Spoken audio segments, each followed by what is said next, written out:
Hi viewers, welcome to Bosco Campus Vision. Today we are discussing the subject Business Environment and Policy of S3 BBA under Kerala University and myself Mary Netto, Assistant Professor from Department of Management, Don Bosco College, Kottayam. Here we are going to discuss the arguments against social responsibility. So last session we discussed the arguments for social responsibility of business, and this is the argument against social responsibility. So here are some points, that is deviation from main objective, increase in prices, excessive concentration of power, lack of social skill, lack of accountability, influence on social setup, opposition from society, and the complex social problems. So let's discuss one by one. The first is deviation from main objective. അപ്പോൾ ഒരു argument against social responsibility അല്ലേ. അപ്പോൾ അവിടെ പറയുന്നത് എന്താണ്? ആദ്യത്തെ argument ഒരു deviation ഇല്ലേ, ഒരു മെയിൻ ഒബ്ജക്റ്റീവിൽ നിന്ന് എന്താണ് മാറിപ്പോകുന്നത്. That is the main goal of business is profit maximization. That is, economic efficiency of business is a top priority, and any deviation from this would divert the business from its mission. So the welfare of employees and owners will also be served well by increasing profitability. So moreover, performance of social obligations or performance of social obligations will also involve large sum of money, which will adversely affect the financial position of the concern. So business function is economic, not social, and economic value should be only criteria to measure the success. For a deviation from the main objective ഇല്ലേ, അപ്പോൾ ഒരു ആർഗ്യുമെൻറ്റിൽ പറയുന്നത് എന്താണ്? തൻ്റെ main object, ഏതൊരു business സ്ഥാപനത്തിൻ്റെയും main objective എന്ന് പറഞ്ഞാൽ എന്താണ്? ഒരു പ്രോഫിറ്റ് മാക്സിമൈസേഷൻ ആണ് അല്ലേ. The main goal of a business is profit maximisation. So economic efficiency of business is a top priority. ഏതൊരു ബിസിനസ് സ്ഥാപനത്തിൻ്റെയും ഫസ്റ്റ് പ്രയോറിറ്റി എന്താണ്? എക്കണോമിക് എഫിഷ്യൻസി, സാമ്പത്തികമായ നേട്ടം, അതാണ് അവർ ഉദ്ദേശിക്കുന്നത്. And any deviation from this would divert the business from its mission. അപ്പോൾ ഇതിൽ നിന്ന് ഡൈവേർട്ട് ചെയ്താൽ, അതായത് പ്രോഫിറ്റ് മാക്സിമൈസേഷൻ അല്ലെങ്കിൽ നമ്മുടെ ഫിനാൻഷ്യൽ സ്റ്റെബിലിറ്റി എന്ന് പറയുന്ന ഒരു കോർ ഏരിയയിൽ നിന്ന് നമ്മൾ ഡൈവേർട്ട് ചെയ്താൽ അത് കമ്പനിയുടെ മിഷനെ തന്നെ ബാധിക്കും. So the welfare of employees and owners will also serve well by increasingly profitability. ഇപ്പോൾ ഒരു ഓർഗനൈസേഷന് ഈ പറഞ്ഞ ഫിനാൻഷ്യൽ കൺസേൺ ഉണ്ടെങ്കിൽ മാത്രമേ തൻ്റെ എംപ്ലോയീസിൻ്റെ വെൽഫെയർ നോക്കാനും തൻ്റെ ഓണർ എന്ന നിലയിൽ തൻ്റെ പ്രോഫിറ്റബിലിറ്റി നോക്കാനും പറ്റുകയുള്ളൂ. അപ്പം അതായിരിക്കണം ശരിക്കും ഏതൊരു ബിസിനസ്സിൻ്റെയും core objective. So moreover, performance of social obligation will also involve large sum of money, which will adversely affect the financial position of the concern.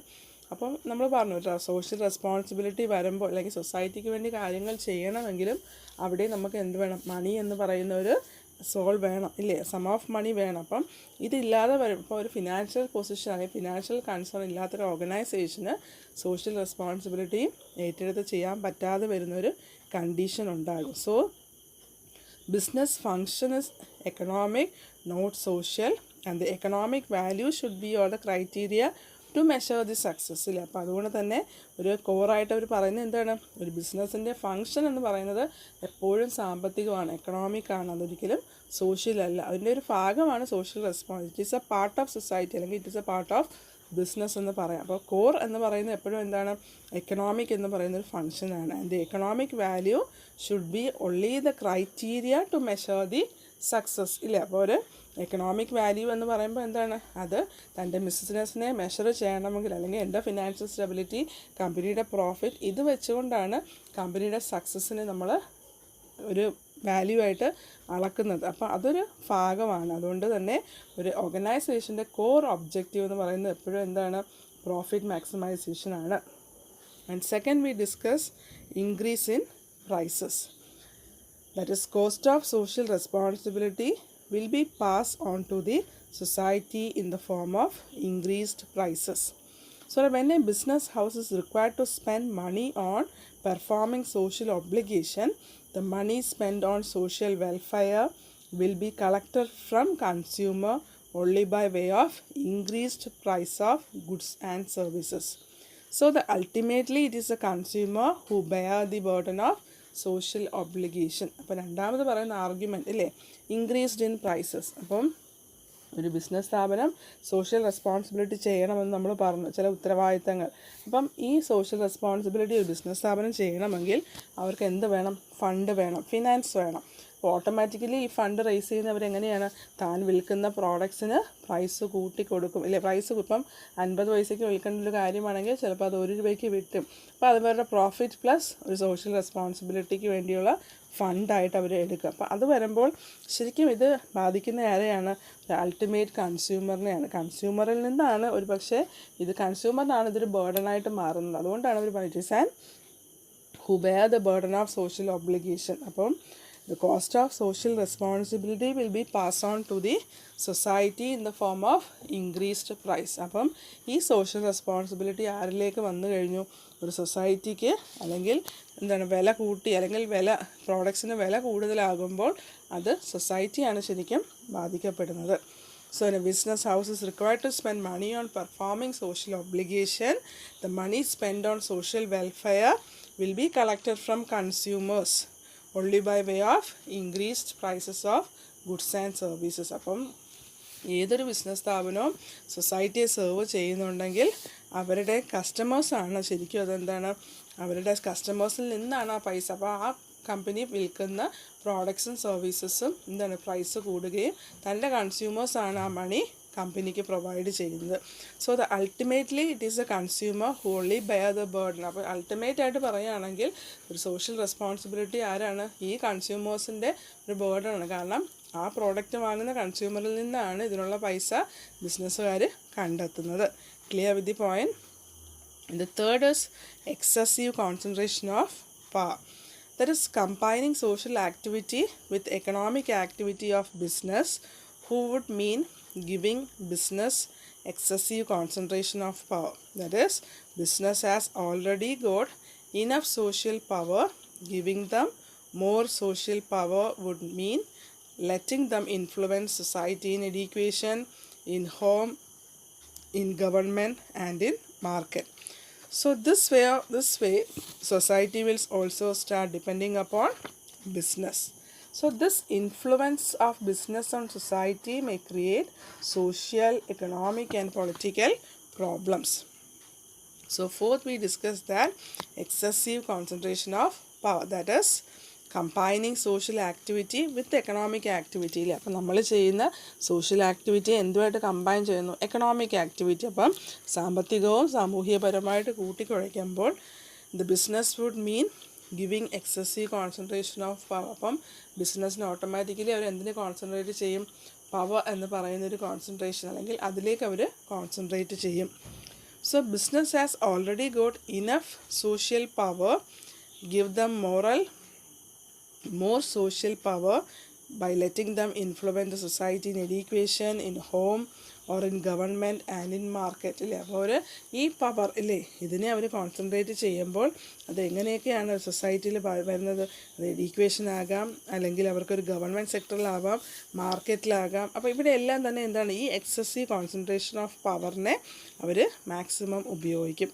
അപ്പോൾ this was the society with start depending upon business. അപ്പോൾ automatically എന്താണ്? എല്ലാ മേഖലയും അവരുടെ കയ്യിലാകുമ്പോൾ society പിന്നെ ആരെ depend ചെയ്യും? ഈ ബിസിനസ് സ്ഥാപനത്തിനെ ഡിപ്പെൻഡ് ചെയ്യുകയും and create social, economic and political problems. അത് പിന്നെ എന്ത് ചെയ്യും? ഒരു സോഷ്യൽ പ്രോബ്ലംസ് അല്ലെങ്കിൽ പൊളിറ്റിക്കൽ പ്രോബ്ലംസ് ആയിട്ട് മാറുകയും ചെയ്യും. കാരണം ഈ എക്സസീവ് പവർ ആരുടെയിലാണ് അല്ലേ? ഒരു ബിസിനസ്സുകാരുടെയിലാകുമ്പോൾ എഡ്യൂക്കേഷൻ എടുത്താലും ഗവൺമെൻറ് എടുത്താലും മാർക്കറ്റ് എടുത്താലും അവിടെ എല്ലാം ആരാണ് പവർ കാണിക്കുന്നത്?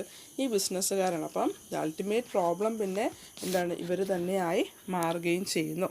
Clear with the point? The next is lack of social skill.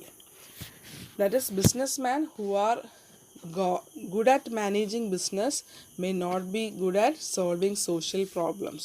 So a businessman devote all his energy in running his business efficiently and smoothly.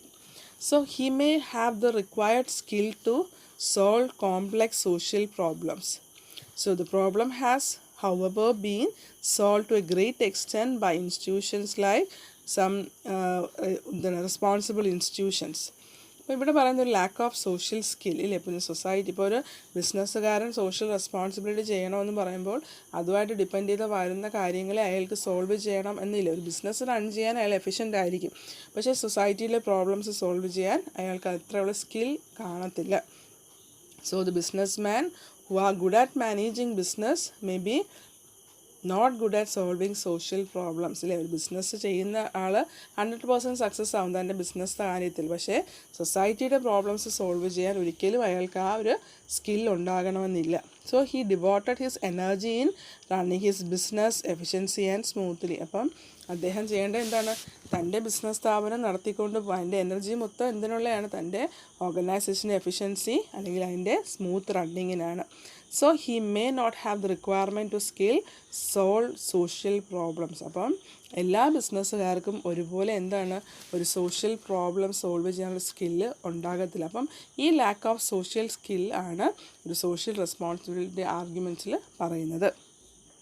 And the next is lack of accountability. So the businessman has no direct accountability to the people. So it is not a wise step to give responsibility to businessman for an area which they are not accountable. അപ്പോൾ ഇവിടെ പറയുന്നത് എന്താണ്? ഒരിക്കലും ഒരു ബിസിനസ്സുകാരന് തൻ്റെ സൊസൈറ്റിയോട് നേരിട്ടൊരു accountability ഇല്ല അല്ലേ. അതാണ് പറയുന്നത്. She has no direct accountability to the people and so it is not a wise step to give responsibility to business man for area which are nor accountable. അപ്പം അദ്ദേഹത്തിന് അല്ലെ അക്കൗണ്ടബിൾ ആകാത്തൊരു ഏരിയ അല്ലെങ്കിൽ ബിസിനസ്സുകാരന് സൊസൈറ്റിയോട് പ്രതിബദ്ധത വേണമെന്ന് പറഞ്ഞ് ചെയ്യിക്കുന്നതിനെക്കാട്ടി കൂടുതൽ അദ്ദേഹത്തിന് റെസ്പോൺസിബിലിറ്റി വരാൻ വേണ്ടി നമ്മളൊരു അക്കൗണ്ടബിൾ ആവേണ്ട കാര്യമില്ലല്ലേ. അപ്പം അദ്ദേഹം അക്കൗണ്ടബിൾ ആകാത്ത ഏരിയയിലേക്ക് ഒരിക്കലും നമ്മൾ പറയരുത് എന്താണ് ഉത്തരവാദിത്തം ഏറ്റെടുക്കണം. അദ്ദേഹത്തിന് താല്പര്യം ഇല്ലെങ്കിൽ പിന്നെ നമ്മളവിടെ ഫോഴ്സ് ചെയ്തിട്ട് ഒരു കാര്യവുമില്ല. അപ്പോൾ അതാണ് ഇവിടെ ലാക്ക് ഓഫ് അക്കൗണ്ടബിലിറ്റി എന്ന് പറയുന്നത്. So it is not accountable to anyone for the social obligation and the management of business is accountable to the owner of his performance. ഒരു ബിസിനസ്സുകാരനാണെങ്കിൽ അല്ലെങ്കിൽ ഓണർ തൻ്റെ പെർഫോമൻസിനാണ് ഓണർ ആവേണ്ടത്, അല്ലാതെ ഒരിക്കലും സൊസൈറ്റിക്ക് ഒരു അക്കൗണ്ടബിൾ ആകുക. അദ്ദേഹത്തിന് താല്പര്യം ഇല്ലെങ്കിൽ പിന്നെ അദ്ദേഹത്തിനെ കൊണ്ട് അത് ചെയ്യിച്ചിട്ട് ഒരു പ്രയോജനവുമില്ല. അതാണ് ലാക്ക് ഓഫ് അക്കൗണ്ടബിലിറ്റി കൊണ്ട് ഉദ്ദേശിക്കുന്നത്. And next is influence on social setup. When business concerned spend money in solving social problem, they may try to influence society for their own good. So the society will also start depending upon business, which in turn may create many social, economic, political problems. അല്ലേ, ഇപ്പോൾ ഒരു influence of social setup എന്ന് വേണമെങ്കിൽ പറയാം അല്ലേ. അതായത് ഒരു social ഒരു ഇൻഫ്ലുവൻസ് അല്ല, അതായത് ബിസിനസ്സുകാർക്ക് സോഷ്യൽ റെസ്പോൺസിബിലിറ്റി വേണം. അവരെ കൊണ്ട് പല കാര്യങ്ങളും സൊസൈറ്റിയിൽ ചെയ്യിക്കുമ്പോൾ automatically they spend lot of money to that issue. അതുകൊണ്ട് തന്നെ എന്താണ് ഓട്ടോമാറ്റിക്കലി സൊസൈറ്റി ആ ബിസിനസ്സിനെ ഡിപ്പെൻഡ് ചെയ്യാൻ തുടങ്ങുമ്പോൾ അതിനെ ചൊല്ലി എന്താണ് ചില സോഷ്യോ എക്കണോമിക് പൊളിറ്റിക്കൽ പ്രോബ്ലംസും ഉണ്ടാകും.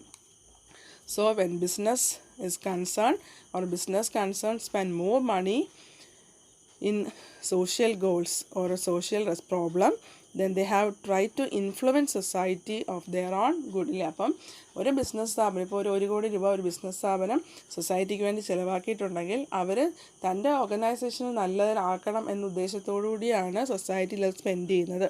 അങ്ങനെ വരുമ്പോൾ വീണ്ടും വീണ്ടും എന്താണ് സൊസൈറ്റി അവരെ ഓരോന്നിനു വേണ്ടി സഹായം ചോദിക്കും. അങ്ങനെ വരുമ്പോൾ എന്താണ് ആ പവർ ഉപയോഗിച്ച്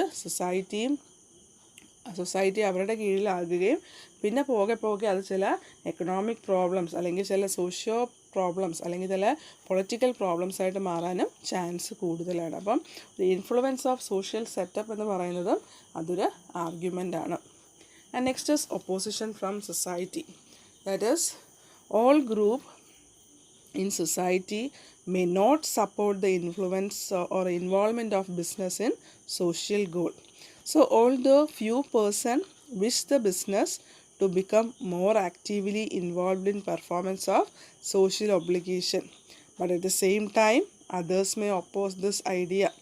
There is difference of opinion among general public, government and even among businessmen themselves. ഇപ്പോൾ ഒപ്പോസിഷൻ ഫ്രം സൊസൈറ്റി എന്ന് പറയുമ്പോൾ എന്താണ് all groups in the society may not support to the involvement business and social goals. ഇല്ലേ, ഒരു സൊസൈറ്റിയിലുള്ള എല്ലാവർക്കും അല്ലെങ്കിൽ എല്ലാവരും ഒരുപോലെ സപ്പോർട്ടീവ് അല്ല ഒരു ബിസിനസ്സിനെ സോഷ്യൽ ഗോൾസുമായിട്ട് അല്ലെങ്കിൽ സോഷ്യൽ റെസ്പോൺസിബിലിറ്റി ആയിട്ട് ചേർന്ന് നിൽക്കണമെന്ന് പറയുന്നതിനായിട്ട് സൊസൈറ്റിയിലെ ചില ഗ്രൂപ്പ്സ് സപ്പോർട്ട് ചെയ്യുന്നില്ല. So few person wish the business to become more actively involved in performance of social obligation, but at the same time others are opposing this idea. അപ്പോൾ ചില ആൾക്കാർക്ക് ബിസിനസ്സിനെ സൊസൈറ്റിയെയും ചേർത്ത് നിർത്തുന്നതിന് താല്പര്യമുണ്ട്, ചിലർ അതിനെ ഒപ്പോസ് ചെയ്യുന്നു. അപ്പം സൊസൈറ്റിയിൽ തന്നെ രണ്ട് അഭിപ്രായങ്ങളാകുമ്പോൾ this opinion may among general public, government, even businessmen themselves. അപ്പം ഈ ഒരു ഒപ്പീനിയൻ എല്ലാവർക്കും രണ്ട് അഭിപ്രായം, അത് ഗവൺമെൻറ്റിലാകട്ടെ ബിസിനസ്സുകാർക്കാവട്ടെ അല്ലെങ്കിൽ ജനറൽ പബ്ലിക്കിനാവട്ടെ, ഇവർക്കെല്ലാം തന്നെ ഇങ്ങനെ ഡിഫറൻസ് ഒപ്പീനിയൻ ആകുമ്പോൾ ചില ഒപ്പോസിഷൻ സൊസൈറ്റിയിൽ നിന്നുണ്ടാകാനുള്ള ചാൻസ് കൂടുതലാണ്. And the last we discuss complex social problems. Some social problems like destructions of rain forest, then ozone depletion, AIDS or a sex discrimination are some complex that even more socially conscious company fail to solve this. So business has own problem like delivering goods of quality at less price, earn profit for shareholders, paying taxes to government and stand in competitive world. ഇല്ലേ, അപ്പം ചില complex problems, അതായത് ഒരു social responsibility ആണെന്ന് പറഞ്ഞ് പല ബിസിനസ്സുകാർ രംഗത്ത് പല ഇഷ്യൂസും സോൾവ് ചെയ്യുന്നുണ്ട്. പക്ഷേ ഒരിക്കലും ആർക്കും സോൾവ് ചെയ്യാൻ പറ്റാത്ത ചില കോമൺ അല്ലെങ്കിൽ കോംപ്ലെക്സ് സോഷ്യൽ പ്രോബ്ലംസ് ഇല്ലേ. ഇപ്പോൾ നമ്മുടെ ഓസോൺ ഡിപ്ലീഷൻ, അല്ലെങ്കിൽ സെക്സ് ഡിസ്ക്രിമിനേഷൻ, അല്ലെങ്കിൽ നമ്മുടെ ഒരു ഡിഫോറസ്റ്റേഷൻ, അല്ലെങ്കിൽ ഡിസ്ട്രക്ഷൻസ് ഓഫ് റെയിൻ ഫോറസ്റ്റ്. അപ്പോൾ ഇതൊക്കെ എന്ന് പറഞ്ഞാൽ ഒരിക്കലും ഒരാൾക്കും അതിനകത്തൊരു സൊല്യൂഷൻ കണ്ടുപിടിക്കാൻ പറ്റുന്നില്ല. ഇതെല്ലാം ഒരു കോംപ്ലെക്സ് ആയിട്ടുള്ള ചില ഇഷ്യൂസുകളാണ്. അതുകൊണ്ട് തന്നെ ഒരു ബിസിനസ്സിൻ്റെ കോമൺ ആയിട്ട് വരുന്നൊരു പ്രോബ്ലം എന്ന് പറയുമ്പോൾ എന്താണ്, ഡെലിവറിങ് ഓഫ് ക്വാളിറ്റി ഗുഡ്സ്. അവർ കൊടുക്കുന്ന ക്വാളിറ്റി ഓഫ് ഗുഡ്സ് ആയിരിക്കണം ലെസ് പ്രൈസിൽ ആൾക്കാരിലേക്ക് എത്തിക്കുക. പിന്നെ ഷെയർ ഹോൾഡേഴ്സിന് വേണ്ടിയിട്ട് പ്രോഫിറ്റ് ഏൺ ചെയ്യുക, ഗവൺമെൻറ് സമയാസമയങ്ങളിൽ ടാക്സ് പ്രൊവൈഡ് ചെയ്യുക, പിന്നെ ഒരു കോമ്പറ്റേറ്റീവ് വേൾഡിൽ സ്റ്റാൻഡ് ബൈ ആകുക. അപ്പോൾ ഇതൊക്കെയാണ് ശരിക്കും ഒരു ബിസിനസ്സുകാരൻ ചെയ്യേണ്ടത്. അപ്പം ഒരു കോംപ്ലെക്സ് സോഷ്യൽ പ്രോബ്ലംസിൽ ഒന്നും തന്നെ ഒരു ബിസിനസ്സുകാരനും ഒന്നും തന്നെ ചെയ്യാൻ പറ്റുന്നില്ല. So how can we expect business to undertake social responsibility admit so many problems of their own. അപ്പം ഒരു ബിസിനസ്സുകാരൻ എന്ന നിലയിൽ അദ്ദേഹത്തിന് അവരുടേതായ ഒത്തിരി പ്രോബ്ലംസ് സോൾവ് ചെയ്യാനുണ്ട്. അതിലുപരി അവർ സൊസൈറ്റിയെ കൂടെ സെർവ് ചെയ്യുമ്പോൾ അവിടെ ഒരുപാട് ഇഷ്യൂസ് അല്ലെങ്കിൽ ഒരുപാട് കോംപ്ലെക്സ് സോഷ്യൽ പ്രോബ്ലംസ് ക്രിയേറ്റ് ചെയ്യാനുള്ള ചാൻസ് കൂടുതലാണ്. So clear with the point. So today we discussed the arguments against social responsibility, that is deviation from main objective, increase in prices, excessive concentration of power, lack of social skill, lack of accountability, influence of social setup, opposition from society, and the complex social problems. I hope you are clear with the portion. So prepare well, study well. This is the end of today's session. Thank you.